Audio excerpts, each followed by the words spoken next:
Hello everyone, this is Mr. Chow from EnglishTuition.org. Now in today's video, I'm going to share a very quick and interesting story about the time when I almost tore up the test paper of one of my students. Now this is considered a rather disappointing case because the student is pretty smart and she has all kinds of potential to do well for her exams. She's a P6 student. The student usually, in the beginning when she first comes for lessons, she tends to behave quite well because she's the only one. We started the class with her alone. Okay, but I noticed that in the beginning, whenever I give her some feedback, she doesn't accept the feedback easily, and then she will roll her eyes, and then she will kind of like sit there with a grumpy face. And I checked with the parents to see if this was a normal behavior, and the parents came back and told me that yes, she does have this tendency. But ultimately, I'm okay with the grumpy face as long as you're able to learn and accept the feedback. So as time passes, I come to realize that this girl, she's actually a very playful and mischievous girl, and she's also very stubborn. After a short while, a couple of other students joined the class, so I have a full class with 3 students together. And then because she has been around for some time, she's very used to my teaching style, and then she thinks that she doesn't have to respect the boundaries anymore. So she starts to create trouble. Not only does she create trouble for herself, right? She also tries to incite her classmates to misbehave during the lesson. And I gave her repeated warnings, and she tends to just ignore the warnings and overstep the boundaries. And it was during a mini test that I thought that enough is enough, okay? Because the test itself was supposed to be conducted so that we can track the progress of the students, and then I can provide accurate feedback to the parents. So what happened during the test was that I kept reminding the students that it was a test and they're not supposed to discuss the answers, right? But she just ignored me, and she just continue to laugh and giggle with her friends, and then just try to ask, hey, what's the spelling of this answer? That kind of thing. So I have to shout at her. At the end of the day, I have to very unwillingly let the student go, right? Because she has even gone as far as to throw direct insults at me, calling me old and pathetic in front of the other students. And now the other students are trying to mimic her behavior, and I cannot have that in my class. So I have to very unwillingly let her go. So that's kind of a disappointing end result, right? For a very smart student who refuses to listen to any form of instructions. And I've come to realize that the father, right, avoids direct confrontation with the girl, right? Because I'm very sure he's acutely aware of the reactions or the fuss that the students kicks up, right, whenever she listens to any form of feedback.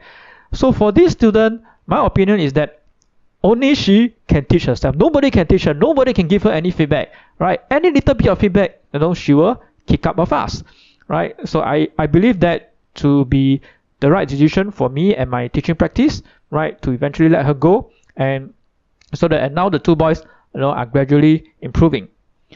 And that brings me to the next point which I want to make. Now I have been teaching for a number of years now.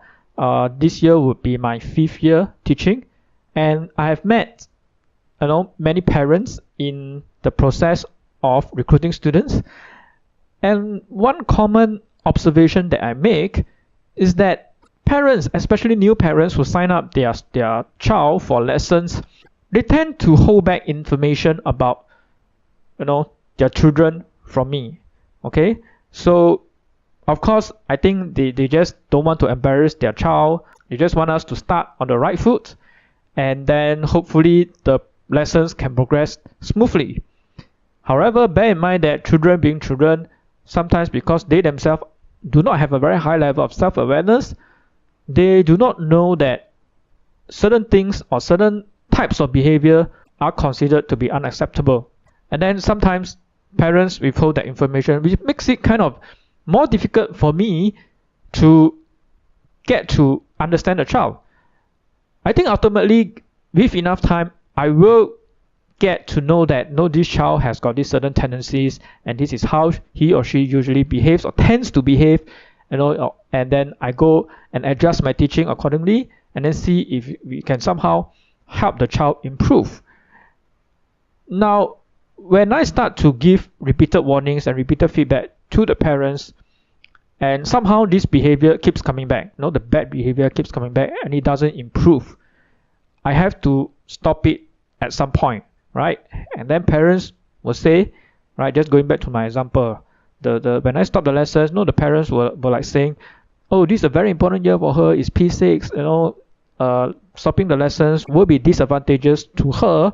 And then goes on to write a little bit about how it takes a village to raise a child, that kind of tune. To which my response was that every time I encountered a child who misbehaves and who refuses to change and staunchly refuses to change, even after repeated warnings and given repeated number of chances to change, the parents always come back with a similar story, and I'm getting very used to it. My point is, while I agree that we do need to give the students some time to change and adjust, my next question is, how much time are we going to give that particular student?